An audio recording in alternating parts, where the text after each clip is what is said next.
gol de pênalti, que foi valorizado, foi um gol que decidiu o resultado, contra o Criciúma. O Flamengo iria perder ponto pro Criciúma em Brasília. Não foi o Criciúma? Foi.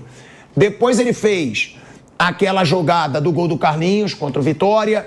E aí começou um otimismo. Será que o Gabigol vai voltar? E assim nos bastidores, aí eu vou dizer até aqui, tem nos bastidores a informação de que o Gabigol tá dizendo que ele precisa de minutagem. Fala, nação, saudações rubro-negras, passando aqui para pedir para vocês deixar o like, se inscreve no canal e avisando que no final do vídeo estarei falando aí as últimas notícias do Flamengo para manter vocês atualizados, beleza? Segue pro vídeo. Ah, mas não dá para eu voltar a pegar ritmo se eu não tiver minutagem. Eu preciso ter minuto para jogar, até por isso que o Gabigol estaria na dúvida se ele quer continuar no Flamengo ou não. Porque ele vê que nesse Flamengo ele não vai ter tanta minutagem para voltar a ganhar ritmo. Mas é difícil, né, Mauro?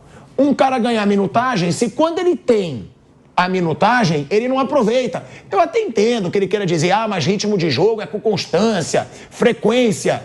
Mas já vai para 2 anos. A gente já vai chegar aí a 2 anos com o Gabigol jogando mal. E ontem foi uma péssima atuação. Não dele, para ser justo também. Do Flamengo inteiro. Mas ele, quando teve algumas chances, ele foi mal, né, Mauro? É um reserva em péssima fase, apenas isso.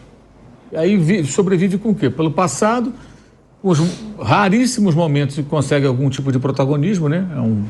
Bateu um pênalti, deu uma assistência e tal. Finalmente, né? Fez alguma coisa pelo time depois de muito tempo que ele não fez nada, zero. Aí houve esses 2 jogos, perdeu o pênalti também nesse período, né? Inclusive um jogo contra o Vasco, o Flamengo não venceu porque ele perdeu um pênalti. E aí, de repente, parece que ele fez outra vez 2 gols em final de Libertadores, virou um jogo em 1 minuto. Dá a boa vontade dos Gabizetes com o Gabriel. Uma coisa assim, amor incondicional. Tem gente que defende até hoje que ele tinha que estar com a camisa 10. Quer dizer, tá bom. Quer dizer, é aí uma relação meio doentia de pessoas que têm uma idolatria maior pelo jogador do que gostam do próprio clube. Pelo que a gente acompanha, Mauro, você acha difícil o Gabigol voltar a jogar bem pelo Flamengo? Eu não aposto um centavo nisso. Possível, não vou dizer que não tem bola de cristal, mas o que ele demonstra há muito tempo é um jogador que não consegue se encontrar em campo. As jogadas dele são previsíveis, conhecidas, não consegue mais executar. O jogo não flui. E isso independentemente de estar com reservas, titulares. E outra coisa, ele entra faltando 20 minutos, 25 minutos. Dá tempo de fazer alguma coisa, gente. Ele entra sempre do time. O Pedro, quando era reserva, entrava e aparecia bem, então ele foi contratado. O Pedro foi contratado por 14 milhões de euros depois de uma temporada em que ele sempre foi reserva. Foi a temporada 2020. Reserva, mas ele foi tão bem que o clube foi lá e pagou. E ganhou a posição assim, entrando no time, fazendo gols, até que o Bruno Henrique se machucou, aí o Dorival colocou os 2 lá na frente, e aí ele fez mais gols ainda, foi artilheiro da Libertadores, foi escolhido rei da América, o Flamengo foi campeão. Mas o Gabriel fez o gol na final. Se não fosse os gols do Pedro, o Gabriel ia disputar a final em Guayaquil. Ia ficar em casa. Quer dizer, o Pedro construiu também essa estrada. Então só o gol da final equivale. Quer dizer, é muita boa vontade. Claro que é importante. É óbvio que ele está na história do clube. Agora, não estamos falando do passado, estamos falando do presente e do futuro. O futuro dele é incerto como jogador. Não sabe se ele vai voltar a jogar bem. Não sabe. E assim, a questão é caro. O mais louco nisso tudo, assim, no futebol, é que assim, o jogador está mal há quase 2 anos. Estamos em agosto, tá? A fase dele ruim, ela começa ao final da temporada 2022, que terminou em outubro. Então tem quase 2 anos que ele não joga bem. Salvo raríssimos momentos assim, sabe, eventuais, assim, curtos. 2 anos se arrastando praticamente, muitas vezes. Com vários problemas, inclusive uma suspensão maluca que ele mesmo arrumou. Então o Gabriel, ele hoje é uma grande interrogação.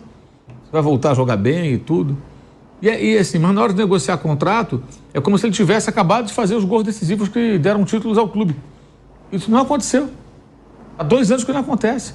A única coisa que eu concordo com o Landim essa semana foi quando ele foi perguntado, sei lá onde, tanta entrevista que ele está dando agora, não foi nem pela entrevista, ele foi numa reunião de apoio político lá do clube, e aí os colegas reproduziram algumas aspas dele. Perguntaram do Gabriel, ele falou, eu não estou na cadeira de presidente para decidir com emoção. Ele é um grande ídolo do clube, está na história do clube, etc, mas a fase dele não é boa, eu não posso decidir com o coração, tenho que decidir com a emoção, mais ou menos isso. Foi exatamente essas palavras, eu só concordo com ele. Ele tem que pensar na questão do clube. Já Ele falei aqui. com a razão, né? Com a razão. Com a emoção. Com a razão. Então, assim, você faz a conta de quanto custa pelo que ele espera receber, que é o direito dele querer ganhar quanto ele quiser, mas faz a conta por 4 anos de contrato, que era a ideia inicial lá atrás, cara, é muito caro. É uma loucura, né? É uma loucura. O que ele está jogando hoje, é uma loucura. 200 mil reais de salário. Estamos falando do jogador. Além das luvas que o Vamp sempre fala. Então, estou falando do jogador que não está entregando nada. Por que você vai colocar 4 anos de contrato nesse cara? Isso não tem cabimento, gente. Isso aí não é culpa do Flamengo, do Landim, sua, minha, do Vampeta, do Bruno, de ninguém. É culpa de quem? Sei lá. Se tem algum culpado, é o próprio jogador que não consegue render. Se é querer culpado. Ele não consegue. Ontem ele fez desarme, recuperou a bola no campo de defesa, ele correu, ele ajudou a recompor, ele foi buscar jogo. Ele está se esforçando. Ninguém aqui está dizendo que ele não se esforça, faz corpo bola, nada disso, ele se empenha. Ele está mais em forma esse ano, me parece, do que ano passado, me parece, pelo menos. Mas não acontece nada. Uma finalização, uma jogada, um passe. O outro do Carlinhos, você vê, a gente vai lembrar sempre esse. Mas deu assistência para o Carlinhos. Sim. E o que mais? Estamos falando do jogador caro. É isso aí, para numa temporada inteira dar uma assistência. Que é o que tem acontecido, né? Você pega os 3 últimos campeonatos, contando desse ano, ele deu uma assistência por Campeonato Brasileiro. 5 gols, a maioria de pênalti. Não está acontecendo nada, então não se justifica. A diretoria do Flamengo respaldou a decisão de Tite na escalação contra o São Paulo, abre aspas, há de se respeitar as ciências, a fisiologia e os profissionais do futebol, que no Flamengo, na minha opinião, temos os melhores, fecha aspas. Segundo o portal russo, o Zenit praticamente encerrou a negociação para vender Claudinho nesta janela de transferência. Alex Miller, nome influente no clube russo, não quer mais a saída de nenhum jogador. Se a informação for confirmada, o Flamengo sairá de mais uma negociação com o Zenit, sem um desfecho positivo. O Rennes já avisou que pretende aumentar a proposta por Fabrício Bruno. A oferta chegará ao Flamengo a qualquer momento. O clube francês havia oferecido 14 milhões de euros, cerca de 85,7 milhões de reais. Porém, os valores não agradaram o presidente Rodolfo Landim. Números de Gabigol na partida contra o São Paulo, jogo que o camisa 99 voltou a ser titular depois de quase 6 meses. 90 minutos jogados, 1 passe decisivo, 1 desarme, 17 de 18 passes certos, 1 de 4 duelos ganhos, 5 perdas de posse em 27 ações. O que acharam da atuação do atacante? Deixem no comentário.